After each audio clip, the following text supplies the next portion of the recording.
How you doing? Today we're going to be covering an adventure that I love. It's called Desert Angel Fiasco.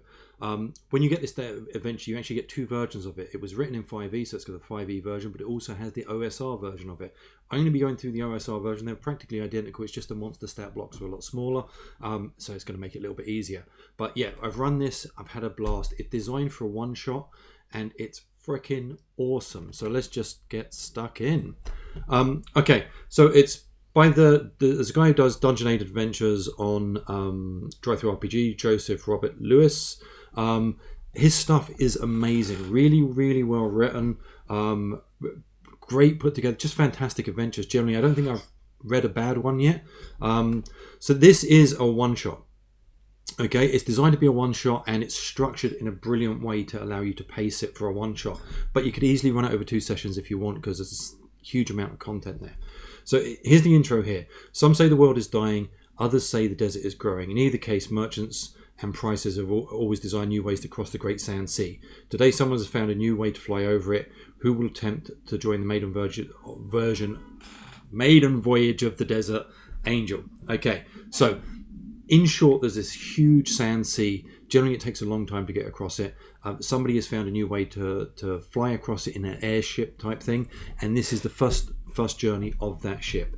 That's the entire setup of this, which is fantastic. Now, this is some of the stuff that this module does brilliantly. It's well worth looking at. So here's a bit on the layout, right? Here's a little section where it actually shows you how the module is set up to make it easier for you to run. And lots of places just kind of presume you're going to know that the way it's done, but any time you see text formatted in like here, what you have is something small to read out, but it's always small to read out. Then there's going to be a description, then there'll be some bold and underlined, and when you see the bold underlined, it will get broken down later on. And the layout in this generally is super easy to run, which is exactly what you want. When you have a module, what you need is you want it to do the heavy lifting. When you're buying something, you want it to be able to pay you back in the time you're going to save, and this absolutely does it. So it's a linear adventure for low-level characters. This is an interesting thing. It's linear, but it is not a railroad. And people kind of get confused with that. A railroad is, you know what's going to happen in every situation. Well, this isn't. This is linear in the sense of, let me just pump down here a bit. Yeah, this is the route that the ship's going to be taking. And there are different things that happen at every point. But depending on where you are, what the players do, how they decide to interact, it depends on what's going to be happening later on. Their actions impact what happens.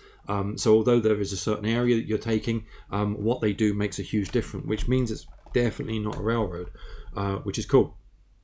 So let me see how long is it? It takes between two and 5 hours. I think you'd struggle to get it done in 2 hours. But if you had a party that wasn't inquisitive and they decided to try and get away from everything impossible, yeah, you could do.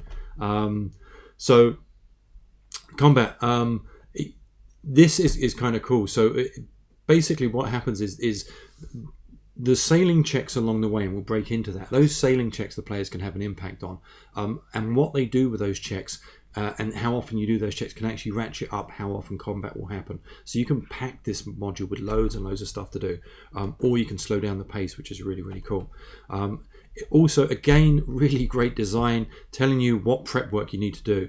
I bought this module. I want to know what I need to do to read it. Read over it once, get to know the characters. There you go. So this is the breakdown basically of what's happening in the module. It normally takes 3 weeks to take a caravan or camel caravan type thing across the desert, and they can take 6 tons. This ship can take 20 tons, and it should be able to do it in 3 days. But no one's done it before. Nobody generally goes straight across the middle, which is what this ship is going to be able to do. So there's stuff there that hasn't been seen before. It gives good advice on DCs if you need to be using them. But generally, there's a lot of this adventure isn't just combat; it's narrative and problem solving. And for a lot of those things, you don't need to be rolling dice. Which again, nice advice. So this is we're going to give you a little example of some of the layouts. So this is the format. The hold, it gives you an idea of what's in the hold, the size of the hold, the stick wooden boxes, burlap sacks and wicker baskets. So with each of those things you can describe them, and if the players want to go in, you've then got more description to kind of like flesh them out, and the descriptions are really, really good. Wrapped and folded in bolts of raw silk, dyed in every colour, as well as threaded tailored dresses and shirts. You can elaborate on that so easily, which is cool. There's kind of a nice thing in that can be central depending on what your players do. There's a large stone jar that's sealed with holy wax, and inside it there's an eldritch horror. It's a tiny little thing, but it gets bigger and bigger. And that's kind of like a little background of what's going on in one of the many layers of what's going on with this adventure. So the sailing checks as well. These are a really great little mechanic. As you go through, things are going to happen, and it will prompt you what those things are.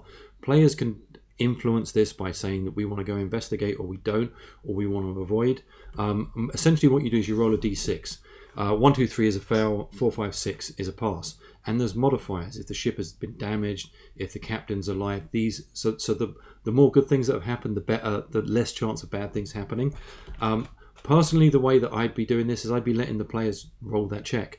I'd be letting them know that these are sailings checks and letting them know that they have an impact in saying it. That way I have no issue with what the result of those checks are. Either it works out well for them or it doesn't, but either way they're in full control of that, which is, I like that kind of stuff. Also gives you some information here on what it's going to take to repair the ship, because if you fail these checks along the way, sometimes what's going to happen is the ship's going to take damage, making it less likely to pass more of them. So they might decide they want to fix, and depending on who they've interacted with depends on what they can do to fix the ship. So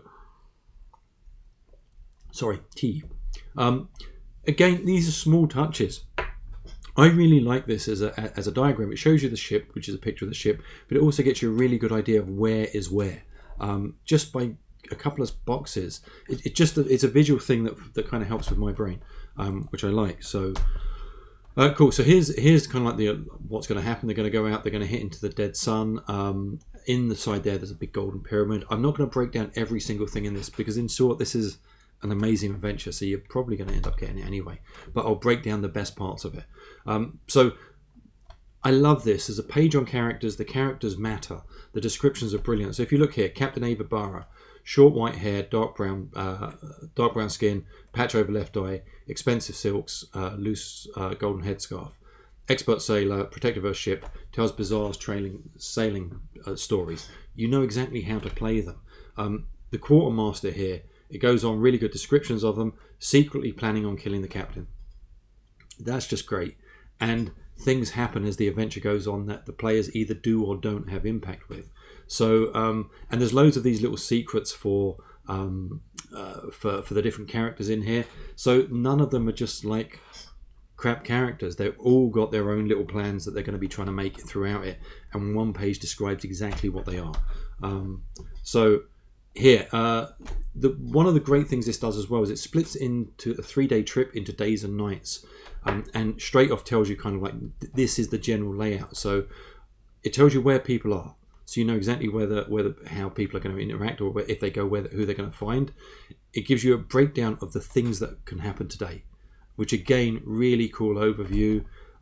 Gives you the information that you read out to the players for the launch of the ship, and it's just it was such a joy running this. I would absolutely 100% run this again. So again, they roll the d6 sailing check.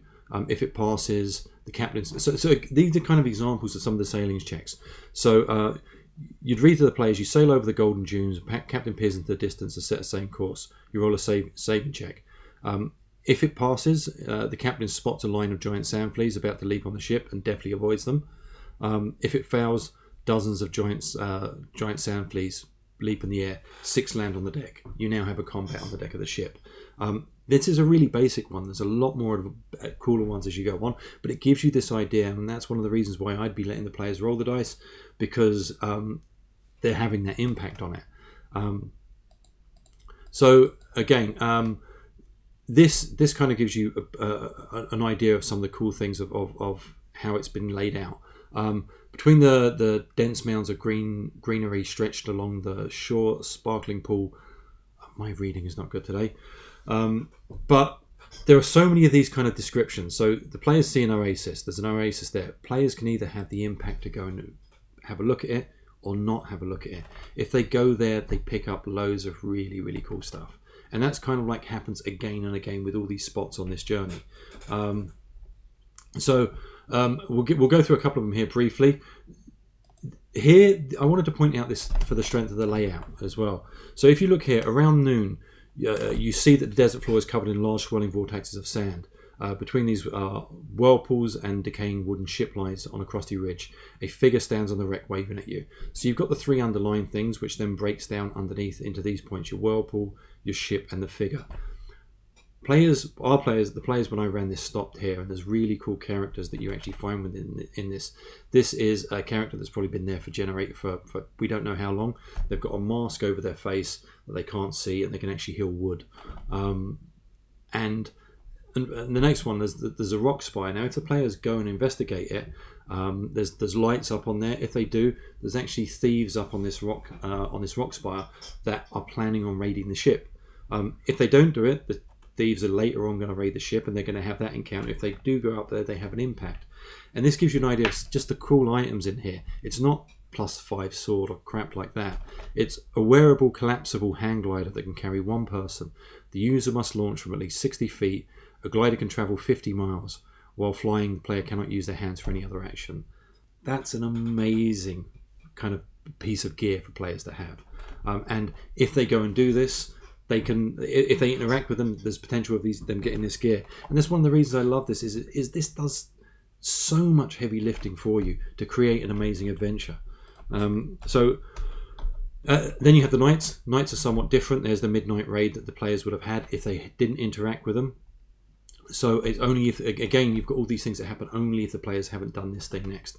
And the nighttime is the same layout. You know where people are. You know what they're planning on doing, what events are going to come up. So as a GM, it's just a dream.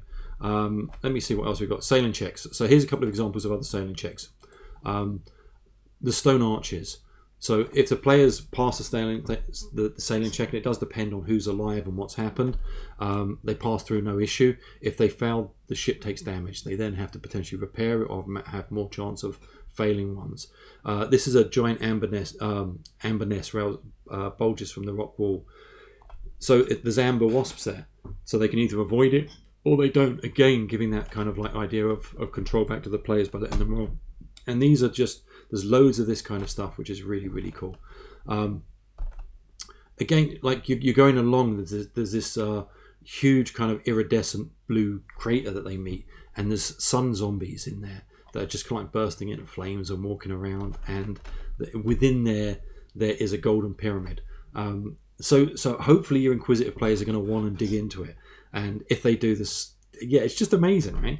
And if we look here, you've got Hager's cat. Again, another example of an amazing magic item. Once per day, you can place this tiny gold figurine beside an object, and the cat will shove the object 1 foot forward, no matter how large, heavy, or immovable the object might be. Like, what a magic item. Players have to use their brain to figure out how to use that, but the uses are almost unlimited, and it can only be used once a day, so it's not going to ruin your game. But giving players an option to take something with that amount of creativity and use it, for me, always brings out the best. So I don't want to break too much here or spoil too much of this adventure. There is a mutiny or potential mutiny that happens during the days, and this is an example again of where it's not a railroad, even though this event is going to happen. So it gives you an idea of what's going to happen. Then it's, if you catch him beforehand, this is what happens. If you catch him carrying the body, this is, if you don't catch him, so basically he tries to poison us. It gives you all the options of what can happen, and your players have that impact on the adventure. But again, you don't have to do loads and loads of improvisation, even though you can if you want. So another example of awesomeness, a phoenix. Like, when do you see phoenixes in adventure? Early in the afternoon, at the peak of the day's heat, you spot a dark shape in the sky. It tumbles wildly, plummeting towards the ship. Before you can react, a flaming blackbird crashes into the mainsail and hangs there. If the players are lucky, this phoenix might imprint on one of them. Like, awesome. Just plain awesome. So, I again lay out the adventures, the treasures at the back. Here are the monster stats. You've also got the 5e monster stats if you get the 5e version. They're both in the same thing. They give you them both, which I really think is cool. This overall is just an amazing adventure. I'd 100% say you should get it. There's a link below if you want to have a look at it. The other stuff they do, that they do. I'm definitely planning on covering because I've got some of them. The Dungeon Age adventures as a whole are fantastic. But yeah, this is the Desert Angel Fiasco. Oh, if you're here and you haven't subbed yet, please do. And I'll catch you in the next video. Take it easy. Bye.